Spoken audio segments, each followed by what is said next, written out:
We have before us the opportunity to forge a new world order. Ladies and gentlemen, on ira ensemble vers ce nouvel ordre mondial. Am Israël Chai. Même si on peut imaginer, rêver d'un Jérusalem devenant capitale de la planète qui sera un jour unifié autour d'un gouvernement mondial. C'est un joli lieu pour un gouvernement mondial.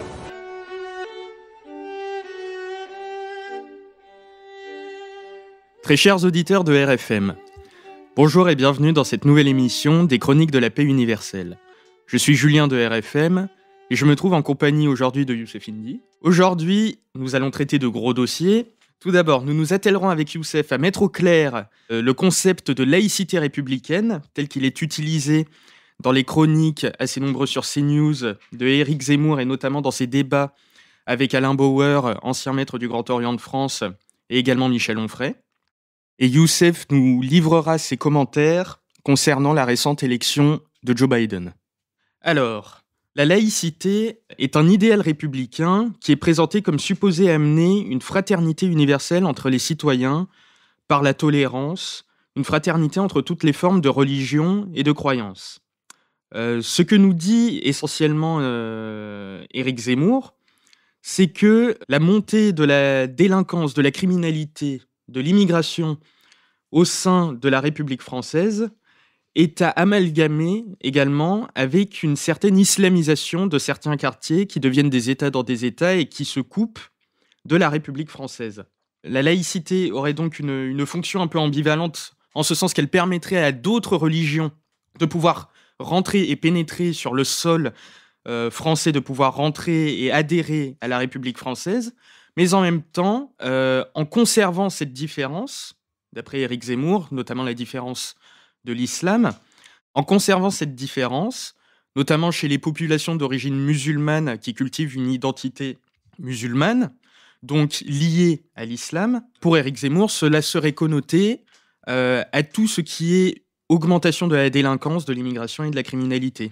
Comme il dit dans une de ses chroniques récentes, tout est djihad dans la criminalité. Le viol est djihad, le vol est djihad, les tueries sont djihad, les attentats sont djihad. Ainsi, avec ce concept de laïcité, Zemmour se permet d'insulter, de fermer des institutions, de prôner la fermeture d'institutions, de calomnier, de ridiculiser et d'interdire la religion musulmane, comme ça avait été fait précédemment dans la République française avec la religion catholique.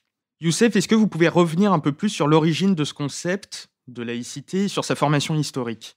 Alors, la laïcité, il y a plusieurs définitions. Laïcité, déjà, vient du grec laos, mais aucun intellectuel n'est d'accord avec un autre. Je parle des intellectuels et philosophes spécialistes de la laïcité pour donner une définition sur la définition stricte de la laïcité. Il y a ceux qui sont plutôt modérés, comme Jean Bobéro, qui nous disent que la laïcité, c'est la garantie de la liberté cultuelle, et d'autres qui sont à l'origine, en fait, qui appartiennent à la tradition religieuse républicaine, notamment Ferdinand Buisson, qui était à la tête de la commission de la loi de 1905, de séparation des églises et de l'État, qui défendent donc une laïcité de combat, une laïcité religieuse. Et comme le dit Vincent Payon, donc héritier de Ferdinand Buisson, la laïcité n'est pas du neutre, c'est du positif. La laïcité, c'est la religion de la République.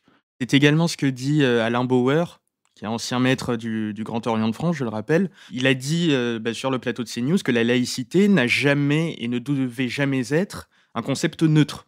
C'est une dynamique active. Alors ça, c'est ce qu'il dit notamment dans sa tribune dans le Figaro, où il prône un retour de la loi de 1905, mais là, pas concernant le catholicisme, plutôt visant l'islam, c'est-à-dire dissoudre l'islam de France dans la République, dans la religion républicaine. Mais il dit autre chose, notamment sur CNews. Il dit que le Grand Orient, donc la loge maçonnique à laquelle il appartient, est la boîte à outils et la religion de la République. Donc là-dessus, il n'y a rien d'extraordinaire. Beaucoup de gens en fait découvrent cela. J'ai écrit un livre, tout un ouvrage là-dessus sur cette religion républicaine qui s'appelle La mystique de la laïcité aux éditions Sigeste. Donc je ne vais pas revenir en détail là-dessus. Alors, concernant Éric Zemmour, lui, il prône effectivement une laïcité de combat. En cela, il n'est pas si éloigné de Vincent Peillon ou d'Alain Bauer. En fait, Éric Zemmour veut utiliser cette laïcité de combat, ce qu'elle a toujours été, en fait, d'ailleurs, depuis 1789. Les révolutionnaires républicains mènent une guerre contre le catholicisme. Donc Éric Zemmour veut utiliser cette laïcité à nouveau, non pas contre le catholicisme, mais contre l'islam. Maintenant qu'on a détruit le catholicisme, on va achever l'islam avec cette même laïcité. Et pour cela, il prône Zemmour à la suite de Bauer, parce que le cerveau, c'est Bauer et Zemmour n'est qu'un porte-parole en réalité. Éric Zemmour n'est pas un penseur. Il ne fait que vulgariser des stratégies qui sont élaborées en haut lieu. Au-dessus de lui, il y a Bauer. Voilà.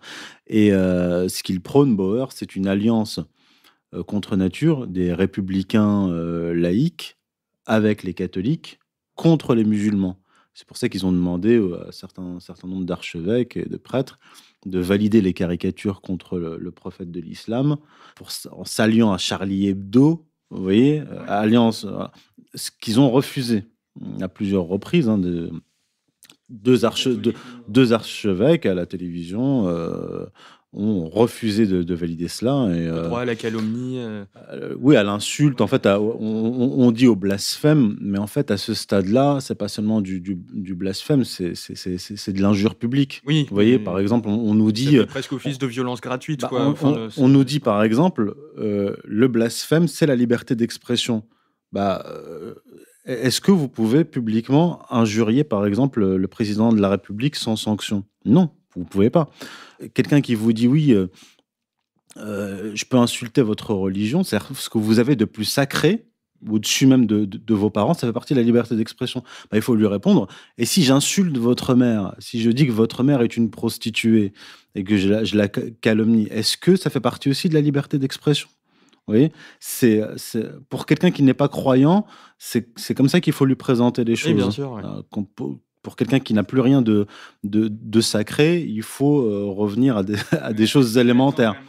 Est-ce que vous voulez que j'insulte vos parents, votre femme, vos enfants, votre ascendance, etc. Donc aujourd'hui, la liberté d'expression, c'est injurier des catégories de la population, comme en fait ils le font aux catholiques. Charlie Hebdo a fait beaucoup plus de une anti-catholique que de une anti-islam. Et on demande aux mêmes catholiques de valider le blasphème anti-islam alors qu'ils sont eux-mêmes concernés par ces injures. Et c'est ce que proposent Alain Bauer et Éric Zemmour. Voilà. C'est tout à fait paradoxal et ça participe en fait de la lutte générale de la franc-maçonnerie et de la laïcité à lutter contre toute forme de religion traditionnelle en fait. Alors sauf le judaïsme orthodoxe, parce que je vais vous donner un exemple précis. Éric Zemmour qui est pour une laïcité de combat, et Vincent Peillon, qui est pour aussi une laïcité de combat. Donc Vincent Peillon, qui est un philosophe, chercheur spécialiste de la laïcité, qui a été ministre de l'Éducation nationale, prône une éradication du catholicisme et la régénération de la religion de la République. Il a écrit un livre qui s'appelle une religion pour la République. Eh bien, lui est un juif orthodoxe. Qui, comme Éric Zemmour, fête les bar mitzvahs des enfants, des garçons à la synagogue, il monte à la Torah, il met les téphilim. Et d'ailleurs, quand il était ministre de l'Éducation nationale, il a envoyé sa fille, je crois, Salomé, au centre culturel, donc à l'ambassade de France. Elle a travaillé à l'ambassade de France en Israël. Donc on a affaire à des gens qui prônent une laïcité de combat contre le catholicisme, contre l'islam, mais pas contre leur religion, à savoir le judaïsme orthodoxe. Et il faut savoir que dans les synagogues de France, on fait des prières en faveur de la République. La République. Pour la République. donc dans les synagogues, y compris pour la République. Je ne reviendrai pas là-dessus, mais j'en parle dans La mystique de la laïcité, et j'en parle dans mon prochain livre, L'autre Zemmour, qui doit paraître très, très bientôt. Je retrace cette histoire et ces liens organiques entre le judaïsme orthodoxe et la République, le républicanisme, notamment un préfet dans la première moitié du XXe siècle, d'origine juive et franc-maçon, qui veillait à faire disparaître tous les signes catholiques de l'espace public. Si nos auditeurs veulent creuser la question, je les encourage également à se procurer la conjuration antichrétienne de Monseigneur de Lassus, qui est éditée chez Contre-Culture, où il parle de la déconstruction, de la déspiritualisation, la destruction de la politique, de l'économie, de la spiritualité au sein du Royaume de France par l'action des illuminés, des francs-maçons, des philosophes des Lumières, qui se synthétise dans l'idéologie maçonnique. Et Monseigneur de Lassus fait bien le rapprochement avec le judaïsme talmudique, en précisant que c'est de là que viennent les principes de la franc-maçonnerie, que la franc-maçonnerie le judaïsme n'a jamais été inquiété par les désirs de laïcité prônés par les francs-maçons. Donc, ce que vous disiez, Youssef, c'est que Alain Bauer présente une alliance contre nature, en fait, prône une alliance contre nature, comme Éric Zemmour, du catholicisme avec la République maçonnique pour s'attaquer à l'islam. C'est contre nature parce que, historiquement, le catholicisme a souffert des assauts républicains menés par la franc-maçonnerie sur le sol français. De plus en plus, les congrégations religieuses catholiques, les églises n'ont plus pu collecter des impôts eux-mêmes, n'ont plus eu de subventions d'État, ont eu leurs écoles fermées. Elles ont été dissoutes. Il y a à peu près 30 000 membres de congrégations qui ont dû quitter la France. Et ils ont été traînés par les autorités. Il y a des photos. Oui, on voit des prêtres, des moines traînés par terre, par les pieds et expulsés. Et ce qu'on voit là maintenant, c'est que la République française ne s'intéresse plus à la lutte anti-catholique et s'est déplacée vers une lutte anti-islamique, anti-musulmane. En ce sens qu'elle amalgame l'obscurantisme, l'absence de développement des sciences, la criminalité, le fanatisme avec la religion musulmane, de la même façon qu'elle le faisait avec la religion catholique il y a plus de 50 ans, il y a plus d'un siècle. Youssef, est-ce que vous pouvez nous décrypter, nous renseigner un peu plus sur la notion d'islamisme, de qu'est-ce que c'est que l'islamisme ou l'islam politique, telle qu'elle est critiquée par M. Zemmour et par M. Bauer? Alors, l'islam politique, il faut remonter à revenir à une définition qui est historique. L'islam politique n'a rien à voir avec l'islam lui-même. Ce n'est pas la religion musulmane.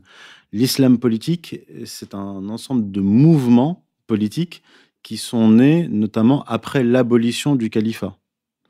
Le califat a été aboli par Kemal Atatürk, qui était donc un jeune Turc. Vous pouvez rappeler en quelle année ? 1924. Donc début des années 20, on commence à abolir le califat. Puis en 1924, il y a des laïcs turcs qui écrivent un texte qui s'appelle le Manifeste d'Ankara, en utilisant des arguments pseudo-théologiques pour valider l'abolition du califat. En 1925, un réformiste musulman, Ali Abdelrazek, qui fait partie de toute cette tradition qui remonte à Afrani, Abdou, etc., écrit un livre qui s'appelle « L'islam et les fondements du pouvoir », dans lequel il valide la thèse du manifeste d'Ankara en disant que le califat n'est pas une institution islamique. Par conséquent, le terrain religieux étant plus ou moins en friche, puisque le religieux, le temporel et le spirituel ont toujours été liés, quoi qu'on en dise, l'islam politique va naître. Donc 1924, abolition du califat, 1928, création des frères musulmans. Il y a une relation de cause à effet quasi immédiate. Sur le plan historique, c'est instantané. Et donc l'islam politique va être très rapidement utilisé par les Britanniques via le Foreign Office, les services secrets, puis par les Américains, comme outil outil politique, outil de déstabilisation du pouvoir, notamment en Égypte et ensuite au-delà. Donc l'islam politique, c'est l'instrumentalisation politique du fait religieux. On va utiliser toute la terminologie islamique, parler même de califat, de rétablissement du califat, mais ce à des fins politiques. Alors tout ça, je l'explique dans un dossier détaillé qui s'appelle l'islam politique, publié sur Strategica, qui est c'est un dossier de 60 pages, extrêmement sourcé, donc je ne vais pas refaire ici l'histoire de l'islam politique, mais en gros, vous avez deux branches. Vous avez la branche des frères musulmans qui tire ses racines du réformisme islamique. Le réformisme islamique, c'est Malkoun Khan, Jamal ad-Din al-Afrani, Mohamed Abdou, Rachid Rida, jusqu'à Hassan al-Banna, qui fondent les frères musulmans. Et le réformisme islamique est né dans les loges maçonniques. C'est documenté, j'en apporte toutes les preuves. Les fondateurs du réformisme islamique sont tous francs-maçons. Malkoun Khan, Jamal ad-Din al-Afrani, Mohamed Abdou et Hassan al-Banna, lui, va organiser les frères musulmans sur le modèle maçonnique, avec les rites d'initiation maçonnique. Et certains membres haut gradés des frères musulmans étaient également des hauts gradés de la maçonnerie. Sans parler du fait que Hassan al-Banna, le document à l'appui, était financé par les Britanniques depuis au moins 1942. Je dis au moins 1942. Puis il a rencontré les Américains fin des années 40. Puis son successeur, son bras droit et son fils spirituel, Saïd Ramadan, lui va ouvertement travailler pour les services secrets britanniques et les services secrets américains et va se retrouver à la Maison-Blanche, invité par Eisenhower avec un groupe des frères musulmans. Et de l'autre côté, vous avez une autre branche qui s'appelle Excusez-moi, Saïd Ramadan, qui a un lien avec Tariq. C'est le père de Tariq Ramadan. Le père de Tariq Ramadan. Le père de Tariq Ramadan. Tariq Ramadan, donc Saïd Ramadan, s'est marié avec la fille de Hassan al-Banna. Et ils ont eu plusieurs enfants, dont Tariq Ramadan. Voilà. Ce qui explique aussi la trajectoire de Tariq Ramadan, Oxford, Qatar, prenant position en faveur des terroristes en Libye, qu'il appelait les Freedom Fighters, en faveur des rebelles, l'armée syrienne libre en Syrie qui égorgeait à tour de bras. Bon, les chiens ne font pas des chats. La trajectoire de Tariq Ramadan s'explique par sa filiation, quoi qu'il en dise. On ne se retrouve pas au Qatar, en Angleterre, à défendre ces groupes terroristes comme ça par hasard. Il y a une continuité. Je ne dis pas qu'il y a un destin, mais bon, on est chacun libre de ses choix. Mais force est de constater que le grand-père travaillait pour les Britanniques, le père travaillait pour les Britanniques, et le petit-fils se retrouve... Il a d'ailleurs conseillé Tony Blair dans les années 2000, après que Tony Blair ait participé à la grande boucherie d'Irak. Je rappelle qu'il y a eu plus d'1 million de morts, et qu'après cela, Tariq Ramadan était conseiller de Tony Blair. Donc en fait, on a affaire à des gens qui utilisent l'islam, qui se présentent en fait comme des monsieur islam, comme s'ils étaient l'islam eux-mêmes, à des fins bassement mondaines. En fait, ce que vous dites, on voit vraiment qu'il y a un lien entre du coup, cette première branche de l'islam politique et le réformisme islamique et l'impérialisme anglo-américain, en fait. Oui. Et les deux se rejoignent, en fait, dans les principes maçonniques de République universelle. Oui, tout à fait. Et d'ailleurs, je rapporte dans mon dossier que Jamal ad-Din al-Afrani est venu à Paris, qu'il a eu accès aux colonnes de journaux, notamment le journal de Clémenceau. Il a eu des échanges avec Ernest Renan. Il partageait les vues d'Ernest Renan, donc les vues anti-catholiques et les vues anti-musulmanes. Vous voyez, et il a été une des loges maçonniques qu'il a créées en Égypte, donc Jamal ad-Din al-Afrani, a été rattaché au Grand Orient de France. Vous voyez, et il était aussi lié, il a été membre de la maçonnerie anglaise. Donc, l'islam politique, pour résumer, pour les gens qui n'y connaissent strictement rien, l'islam politique, c'est la franc-maçonnerie française, Grand Orient, c'est la franc-maçonnerie britannique, c'est les services secrets britanniques, c'est le Foreign Office britannique, et c'est la CIA. Voilà, c'est ça l'islam politique. Donc, l'islam politique est aussi éloigné de l'islam réel que n'est l'hindouisme ou le bouddhisme. Ça n'a strictement rien à voir.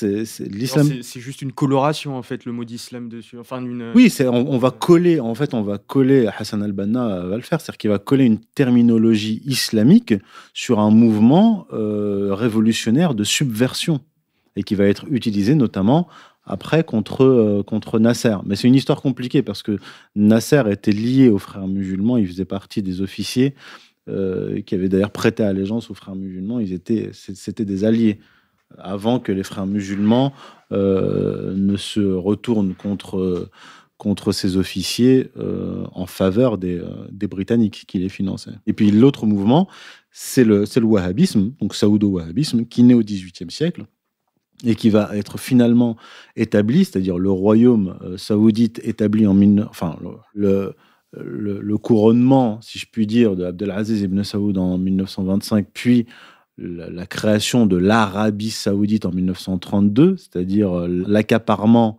de l'Arabie par une tribu, les Saouds, se fait grâce aux Britanniques. C'est l'agent secret Philby qui était, comme on disait, comme le rapporte Xavier de Haute-Cloque, qui était en Arabie à l'époque, qui était le roi occulte d'Arabie. Et c'est via Philby que la Grande-Bretagne versait un salaire à Abdelaziz ibn Saoud de 60 000 livres sterling par an. Donc, ce sont les Britanniques qui ont créé indirectement le royaume d'Arabie saoudite, comme c'est eux qui ont soutenu les frères musulmans.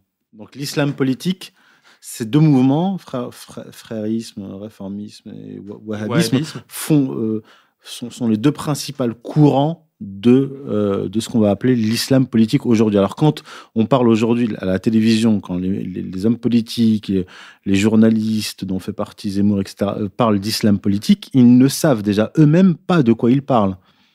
Ils sont totalement ignorants de cette histoire, ils ne savent pas de quoi ils parlent, d'autant plus qu'ils jouent, eux, un double jeu, puisque les hommes politiques français signent des contrats d'armement avec les tenants, entre guillemets, de cet islam politique, notamment Manuel Valls, qui désigne l'islamisme comme ennemi, mais qui passe juste avant les attentats du 13 novembre, un mois avant, un contrat d'armement 10 milliards d'euros avec l'Arabie saoudite.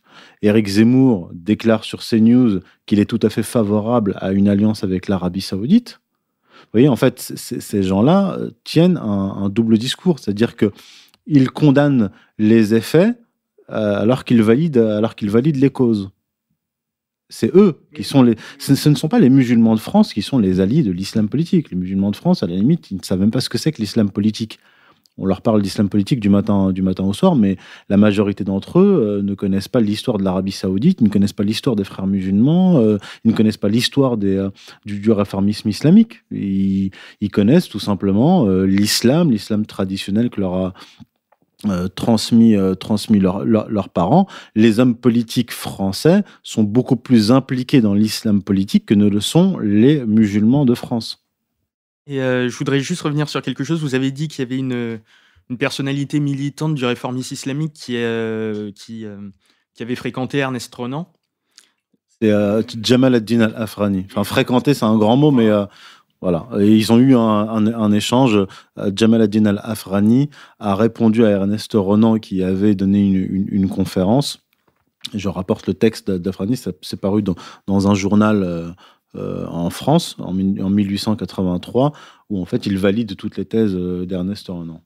C'est assez intéressant parce que Zemmour a cité Renan dans une de ses dernières émissions, en disant on voit vraiment la contradiction qu'il y a à la fois se revendiquer de l'islamisme et en même temps s'acoquiner avec quelqu'un comme Renan qui a dit une phrase que Zemmour cite qui est il y a une hostilité instinctive de l'islam pour la rationalité.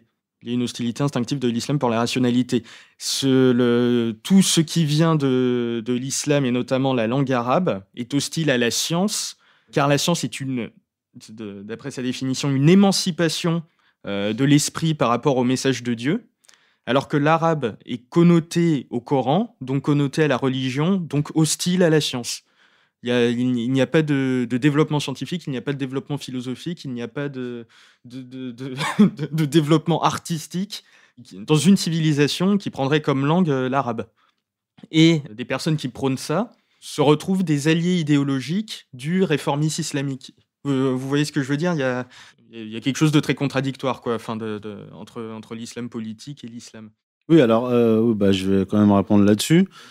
Jamal ad-Din al-Afghani, effectivement, valide la thèse d'Ernest Renan. Il dit que les peuples musulmans doivent se débarrasser de l'islam pour eux aussi entrer dans la civilisation. Mais en fait, Jamal ad-Din al-Afghani tient un double discours.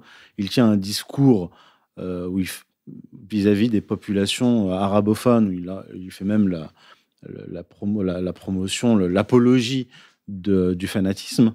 Et quand il est à Paris et qu'il s'adresse en fait à ses vrais frères, puisqu'il était franc-maçon, là, il s'attaque à l'islam et il dit qu'il est favorable à une disparition de l'islam. Alors, concernant la science, la civilisation musulmane, alors, Ernest Renan était un rationaliste, était même un positiviste, et c'était un anti-religieux, un anti-catholique, très certainement franc-maçon.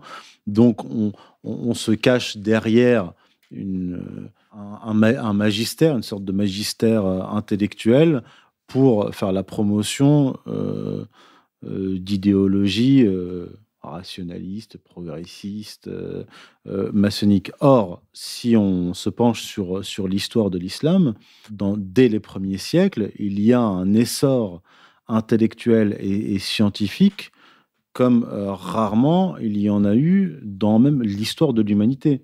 Je veux dire, c'est quand même dans le monde musulman qu'on a vu se développer de façon quasiment explosive les sciences profanes, l'astronomie, les mathématiques, l'invention du zéro, ce qui n'est pas rien.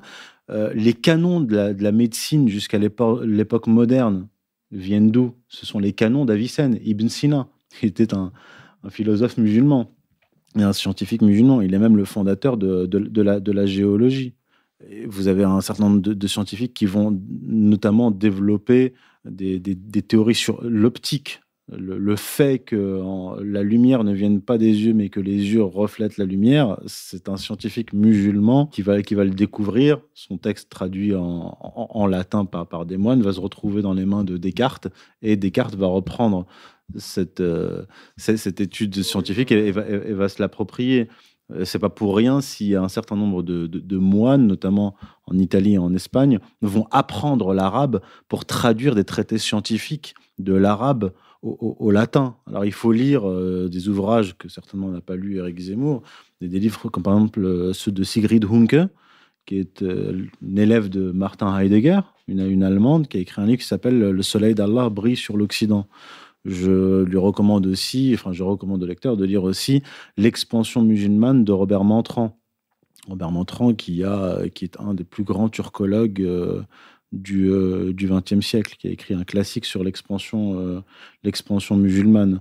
Je pourrais encore en citer plein. Gustave Le Bon, La civilisation des Arabes. Alors, dire que la langue arabe n'est pas scientifique, je veux dire, c'est absurde. Non, mais c'est faux. C'est simplement faux. La langue arabe n'était pas seulement la langue liturgique, elle était la langue administrative et la langue scientifique, à tel point que les Perses eux-mêmes, on ne peut pas dire que que la Perse n'ait pas bâti une grande civilisation. C'est une grande civilisation. Ils sont devenus musulmans. Mais pour ce qui est des sciences, ils utilisaient l'arabe.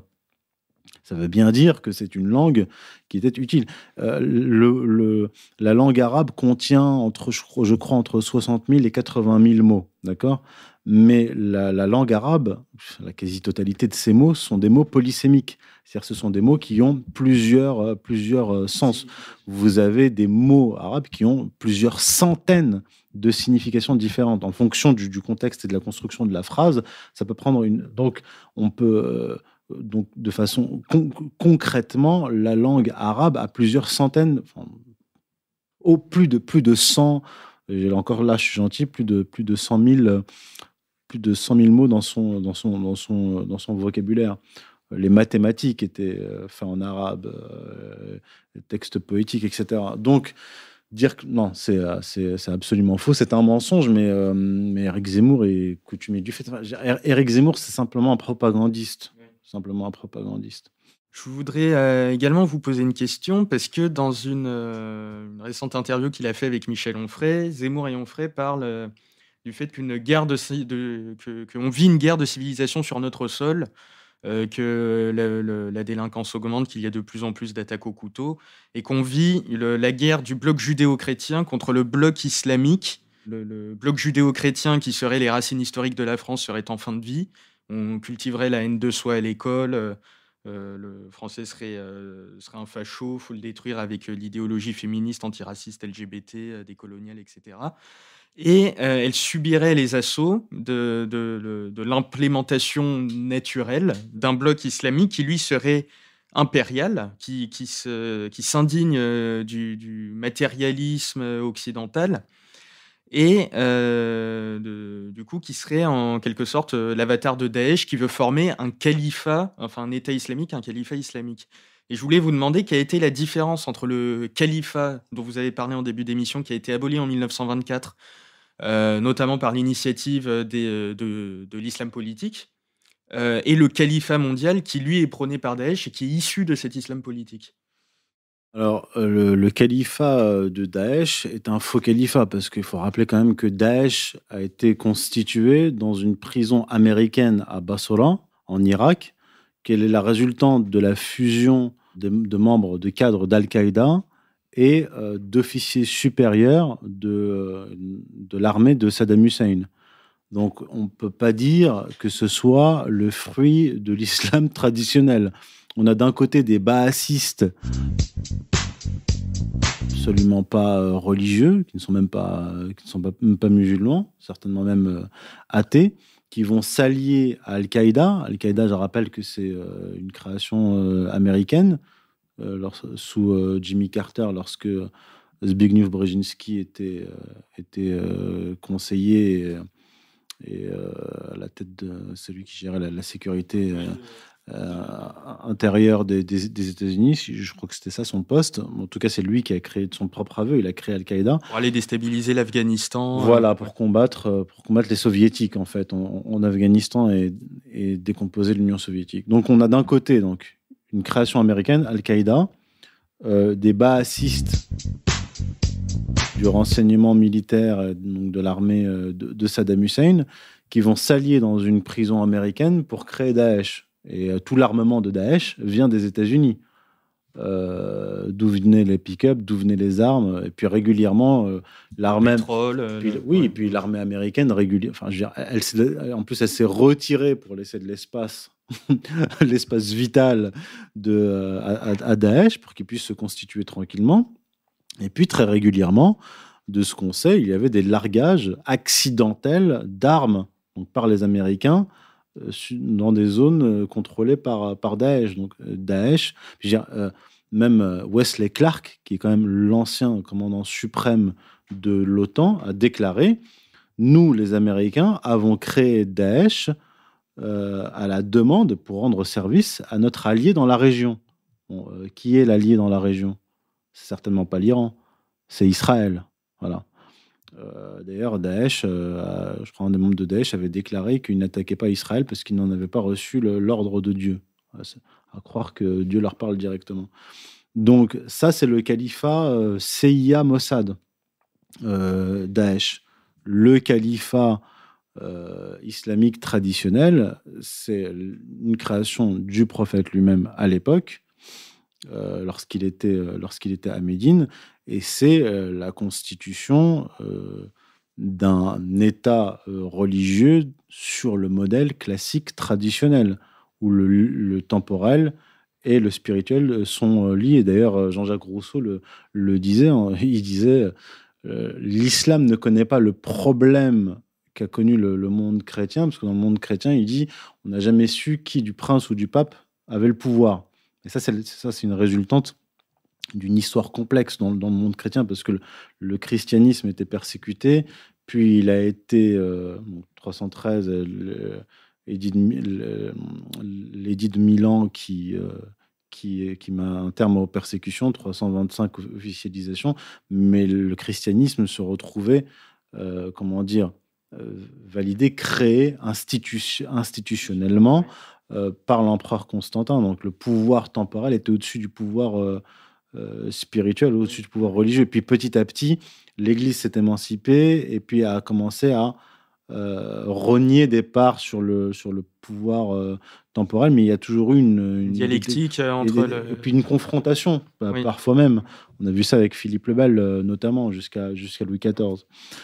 Et il disait, Jean-Jacques Rousseau, donc ça c'est le problème dans le monde chrétien, mais dans le monde musulman, on n'a pas ce problème-là, puisque dès le départ, le prophète a bien lié les deux pouvoirs. Oui, il n'y a qu'une seule tête, en fait. Voilà, mais c'est ce que dit Jésus dans l'Évangile, quand il dit à Pierre, « Pierre, tu es cette pierre sur laquelle je vais fonder mon église, je te donne les clés des cieux, de la porte des cieux, ce que tu lieras sur terre sera lié dans les cieux, ce que tu délieras sur terre sera délié dans les cieux, et vice-versa, en fait. » Donc, il lui donne les clés du pouvoir spirituel qui sont au-dessus, donc ces clés-là, du pouvoir temporel. Donc ça, c'est reconnu. Et c'est d'ailleurs cet argument que va utiliser l'Église et dès les premiers siècles, après l'institution de l'Église vaticane, on va avoir le titre de vicaire du Christ. Le pape va avoir le titre de vicaire du Christ, c'est-à-dire l'homme qui est le dépositaire du pouvoir du Christ, donc pouvoir qui implique le pouvoir temporel. Oui. Voilà. Donc c'est ça le califat. Le mot calife en arabe renvoie un peu au terme français de vicaire.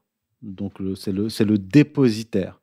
On va pas dire le dépositaire du pouvoir divin, c'est un peu ça l'idée, mais le dépositaire du pouvoir du prophète après le prophète. Voilà, c'est ça le califat. Donc le califat, c'est ça. C'est la constitution d'un régime politique traditionnel. Et d'ailleurs, on va retrouver cette idée-là chez les fondateurs de l'État moderne, Jean Bodin, Thomas Hobbes, qui disent clairement que la loi du prince doit être conforme à la loi de Dieu. Donc le califat, c'est ça. C'est un État dont les fondements du droit sont les lois divines.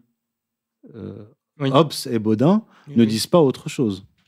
Oui, tout à fait. Quand on parle de Hobbes, on a très souvent tendance à occulter cette partie-là de son raisonnement de la formation d'un État. Ça arrange les modernes, disons, les républicains. De tout séculariser, d'enlever Dieu de l'équation. Voilà, alors que les fondateurs de l'État moderne insistaient là-dessus, pour que la loi du prince, donc la loi temporelle, soit en correspondance, découle de la loi naturelle, de la loi divine. Très bien, merci Youssef. We have before us the opportunity to forge for ourselves and for future generations a new world order. Nous allons passer maintenant à notre deuxième sujet. Joe Biden a été élu à la tête des États-Unis d'Amérique. En quoi cette élection nous affecte, nous, en tant que Français ? J'aimerais quand même revenir en arrière, parce qu'il faut faire pas un bilan du premier mandat de Trump, mais... Contextualisation. Oui, on va contextualiser. L'arrivée de Trump au pouvoir n'est pas accidentelle. Ce n'est pas une manigance politique qui l'a mené au pouvoir. Ce n'est pas une fraude qui l'a mené au pouvoir. Ce qui l'a mené au pouvoir, c'est un peuple américain largement appauvri à cause de différents phénomènes, système du libre-échangisme mondialisé, donc qui a mené à la désindustrialisation du pays, qui a transféré une partie de ses industries en Asie, notamment en Chine, la financiarisation de l'économie américaine, plutôt la refinanciarisation de l'économie américaine, parce que dans les années 30, il y avait eu le Glass-Steagall Act qui séparait les activités financières de spéculation et les banques de dépôt. Dans les années 80-90, ce Glass-Steagall Act a été décousu, donc on l'a purement et simplement fait disparaître pour permettre à la finance de reprendre la main. Donc la finance a repris la main. S'en est suivi la crise des subprimes, s'en est suivi la crise de 2008 et s'en est suivi un appauvrissement massif des paysans américains, du prolétariat américain, des classes moyennes américaines. Et ce sont ces catégories-là, précisément, qui l'ont mené au pouvoir. Alors, contrairement à ce que certains disent, il n'a pas été élu pour assécher le marais. La majorité des Américains ne savent pas ce que c'est que le marais. Ils ne savent pas ce que c'est exactement que l'État profond. Et ils ont élu Trump parce qu'ils ont été appauvris et qu'il leur a promis une réindustrialisation du protectionnisme, etc. Les plus politisés d'entre eux attendaient effectivement à ce qu'ils s'attaquent à l'État profond, mais le peuple américain, l'État profond, c'est pas trop ce que c'est. Hein. Oui. Il n'en sait pas plus que le peuple français. Il est plus concerné par son loyer. Voilà, oui. Donc des impératifs tout à fait prosaïques et quotidiens. Donald Trump a fait une partie du boulot, c'est-à-dire qu'il a réindustrialisé en partie, il a fait un peu remonter le niveau de vie, il a rapatrié des entreprises, des industries, il a fait du protectionnisme, il a mis en place des barrières douanières vis-à-vis des marchandises chinoises. Donc il a fait un travail de protectionniste classique. Pour ce qui est d'assécher le marais, il n'a pas réussi. Alors, excusez-moi, mais quand Trump a été élu, j'ai écrit un article en novembre 2016 qui s'appelle « L'élection de Trump, fin de la globalisation et retour de la nation », point d'interrogation. Et je disais dans cet article qu'évidemment, Donald Trump ne pourra pas, à lui tout seul, avec ses alliés, démanteler l'énorme machine impériale et l'État profond.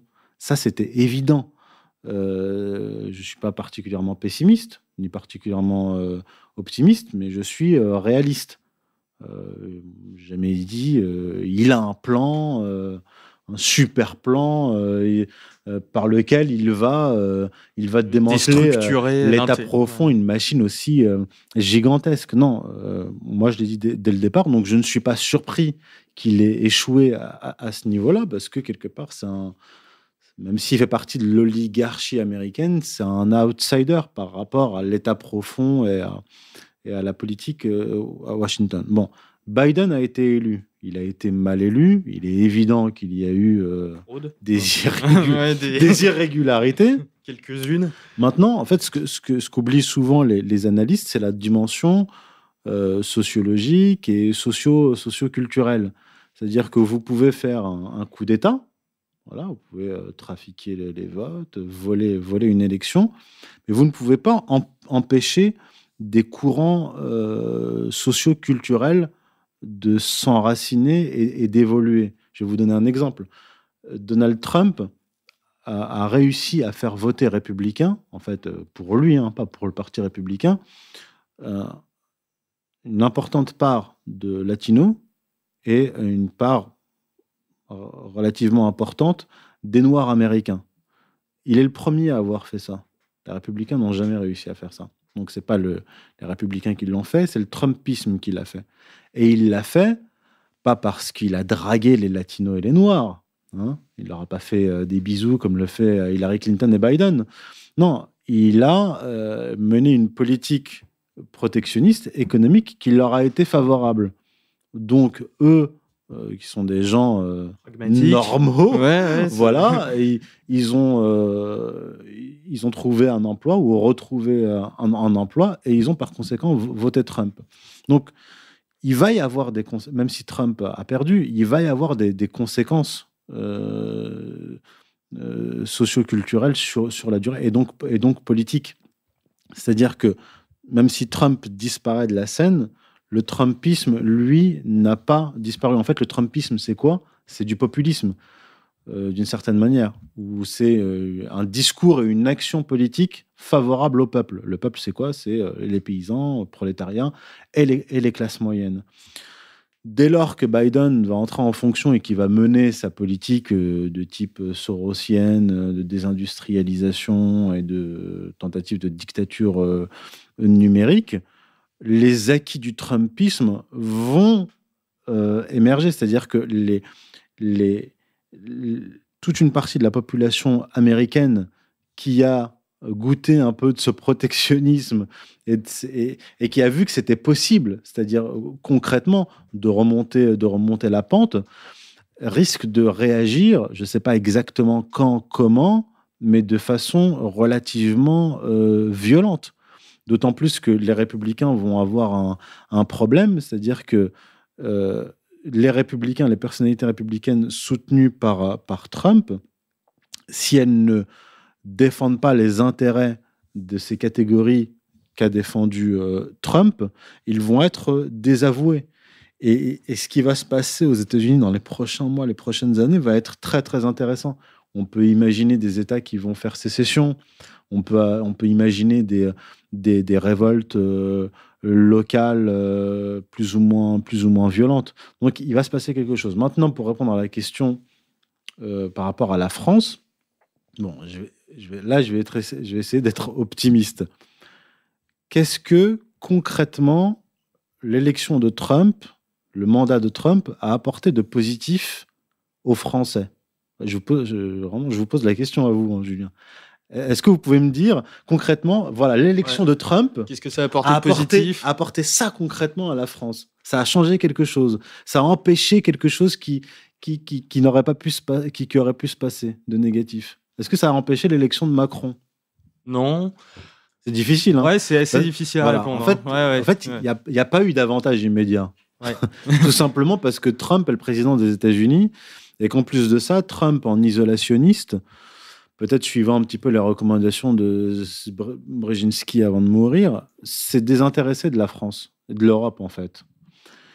Et ça a permis notamment aux globalistes de la tendance cosmopolite, libérale, Soros et compagnie, de fermement s'implanter en France.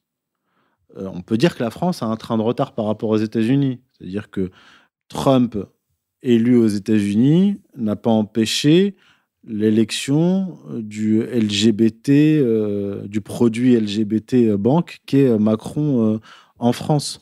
Ça a au contraire, justement, peut-être, comment dire, la prise de pouvoir momentanée des souverainistes aux Américains a peut-être produit un effet de périphérisation de cette oligarchie cosmopolite, notamment en France. Et on le voit avec l'affaire Epstein. Beaucoup de personnalités liées à Epstein, au réseau Epstein sont à Paris. Sont en France, sont à Paris. Donc il faut voir le bon côté des choses. Maintenant, l'élection de Biden va peut-être conduire les États-Unis à se réintéresser de plus près à l'Europe et à la France. C'est une possibilité. Mais l'effet positif que peut avoir la première élection de Trump, on va peut-être le voir en France bientôt. Je parlais de mouvements socio-culturels. C'est-à-dire que quand Trump avait été élu, et après le Brexit, j'avais écrit que ces deux événements, Brexit plus Trump, annonçaient un retour de l'idée de nation, et donc un discours favorable au peuple sur le vieux continent.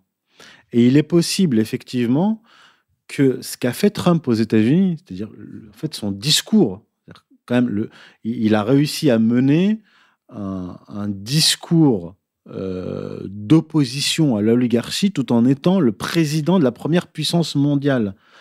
Et comme le monde occidental est le moteur culturel du reste du monde, je dirais même la Russie et la Chine, ils suivent. Hein. Ils suivent. Donc, je termine ma phrase. Le monde occidental est le moteur culturel. Et dans le monde occidental, le centre de la production de culture, les leaders idéologiques, ce sont les Anglo-Américains, plus particulièrement les États-Unis. Le fait qu'il se soit passé ça aux États-Unis, qu'un président ait tenu un discours assez hostile à Big Pharma, hostile aux globalistes, à Soros et à sa clique, favorable au protectionnisme, etc. tout ce discours-là. Le président des États-Unis banni de Twitter, etc., va nécessairement faire sauter des digues idéologiques en France. Et ça a déjà commencé. Donc, il va y avoir un effet négatif, c'est-à-dire le macronisme va se rapprocher de plus en plus des États-Unis et des réseaux LGBT, bancaires, etc. Mais parallèlement, on va avoir un mouvement de fond qui va s'accentuer en France de contestation, de discours populistes. Et ce qu'il faudra en France, c'est que demain, les Français trouvent un champion. Parce que la guerre culturelle, en fait, a déjà été gagnée, notamment par les Gilets jaunes. Quand il y a eu le mouvement des Gilets jaunes, 80% des Français étaient favorables aux Gilets jaunes. Donc sur le plan culturel, c'est gagné. Maintenant, il faut qu'il y ait la transformation politique de cette victoire culturelle. Donc trouvez-le ou les champions qui vont porter ce discours en opposition au pouvoir. Donc c'est à peu près comme ça que je vois les choses. Ce que vous dites sur la victoire culturelle des Gilets jaunes, qui n'attend plus que sa transformation politique, ça me fait penser un peu à la situation actuellement avec les élections américaines et notamment la fraude de Biden aux États-Unis. Enfin, il y a un monde entre à la fois l'acceptation d'une vérité culturellement acceptée en masse par des citoyens et le fait que cela entraîne des changements politiques profonds au niveau du gouvernement. Par exemple, d'après les estimations les plus optimistes des Trumpistes, Trump aurait gagné l'élection à 83%. Biden n'aurait eu que 17%. Il y aurait eu 83% de votes pour Trump. Ces irrégularités aux élections, elles sont tellement massives et tellement nombreuses qu'il y a même, je crois, un tiers des personnes qui ont voté démocrate qui refusent le résultat de l'élection en disant que l'élection a été truquée, que c'est pas une manière démocratique de gagner, etc. Et du coup, il y a une immense majorité des votes républicains qui crient à la fraude, un bon tiers des démocrates qui crient également à la fraude. Mis sur la population, enfin sur l'électorat américain, ça va donner des dizaines de millions de personnes, peut-être même, si on pousse loin, une centaine de millions de personnes. Mais c'est pas pour ça, c'est pas parce qu'il y a une vérité, une fraude, une injustice qui est dénoncée et qui est accepter et crier en masse que ça va entraîner un changement au niveau de politique. On voit même que certains démocrates ont même une certaine arrogance ou certains lapsus, comme celui assez connu de Biden qui disait qu'on a organisé la plus grande faute de toute l'histoire des États-Unis. Il y en a plusieurs qui assument le fait qu'il y ait eu fraude sans pour autant se dire que ça va changer quelque chose. Il y a eu fraude, on s'en fout. Alors, je vais répondre. Ça s'appelle un coup d'État. C'est simple. Après l'élection de Macron, j'avais parlé d'un coup d'État. J'avais dit l'oligarchie a fait un coup d'État en France, parce que son élection était déjà suspecte. Et en fait, quand vous faites un coup d'État, vous ne dites pas j'ai été porté démocratiquement au pouvoir. Vous faites un coup d'État et vous dites j'ai pris le pouvoir. C'est un coup de force. Ouais. Et en fait, on voit en fait tout le baratin, pour dire, j'ai plus poli, tout le discours autour de la démocratie s'effondre aujourd'hui. Moi, je parle de la superstition. Je parlais en 2017 d'ailleurs de la superstition de la démocratie. J'avais publié un article qui s'appelait La fin de la démocratie. En fait, c'est pas la fin de la démocratie, c'est la fin de la superstition démocratique. C'est-à-dire que la croyance en la démocratie, même ceux qui portaient le discours démocratique, ceux-là même l'abolissent. En fait, à partir du moment où le peuple... Et en fait, c'est plutôt une bonne nouvelle, parce que ça démontre que le peuple, non seulement ne croit plus en la démocratie, mais ne croit plus dans ces élites pseudo-démocratiques, ou supposément élus démocratiquement. Et en fait, ça met en évidence que ces démocrates, dans tous les sens du terme, ne peuvent plus gérer les États-Unis, la France, l'Europe, le monde occidental dans le cadre social-démocrate. Ils sont obligés non seulement de faire un coup d'État, mais en plus de ça, d'assumer ce coup d'État. Et c'est ce qui se passe en France. Et pour revenir sur les États-Unis, mon propos de tout à l'heure, Trump avait aussi une autre fonction. Il avait la fonction de canaliser les colères. Par son discours, par son offre politique, il neutralisait la colère, puisqu'il apportait un débouché politique, économique, sur les revendications, les besoins de la population américaine. Et bien, à partir du moment où vous faites disparaître cette espèce de catalyseur, celui qui contient la colère, en faisant un coup d'État, vous vous mettez en danger. Parce que si j'avais été à leur place, à la place de l'oligarchie américaine, j'aurais fait pression sur Trump et j'aurais dealé avec lui pour maintenir un Trumpisme. Et le fait qu'il soit dégagé montre, qu'ils ont très peur, en fait, qu'ils sont plus fragiles que ce qu'on l'imagine, et qui se rigidifient au point de ne même plus pouvoir négocier avec l'adversaire politique. Et en fait, ce qui se passe aux États-Unis ressemble beaucoup à ce qui se passe en France. C'est-à-dire que les confinements, les reconfinements, l'abolition de l'état de droit, parce qu'en fait, en France, on est dans quasiment l'abolition de l'état de droit, indique un coup d'État ouvert, ouvertement. Ça me rappelle Castex au journal de 20h, qui fait des énumérations, il dit 1, 2, 3, puis avec le 3, il met le majeur, il met un doigt d'honneur face caméra, et il maintient son doigt d'honneur en regardant la caméra. En fait, c'est ça qu'ils disent au peuple français. Comme Macron qui dit récemment dans un texto à Véran, courage, on les aura, ces connards. Bon, à mon avis, les connards, ils parlent du peuple français. Donc, on est dans une situation très intéressante. Il n'y aura pas de négociation. En fait, aux États-Unis, il n'y aura pas de négociation. Ça va aller vers la violence. Quelle forme de violence, je ne sais pas. Ou parce que les États-Unis, c'est un continent. Donc, les situations peuvent... Mais en gros, il y a deux Amériques. Ce qu'appelle Guy Lui l'Amérique périphérique et la France périphérique, etc. C'est un peu pareil. Vous avez aux États-Unis... Voilà, vous avez l'Amérique des côtes, côte Est, côte Ouest, avec les bourgeoisies démocrates, et vous avez en fait le centre, le cœur des États-Unis, paysanne, classe populaire, classe moyenne, favorable à Trump.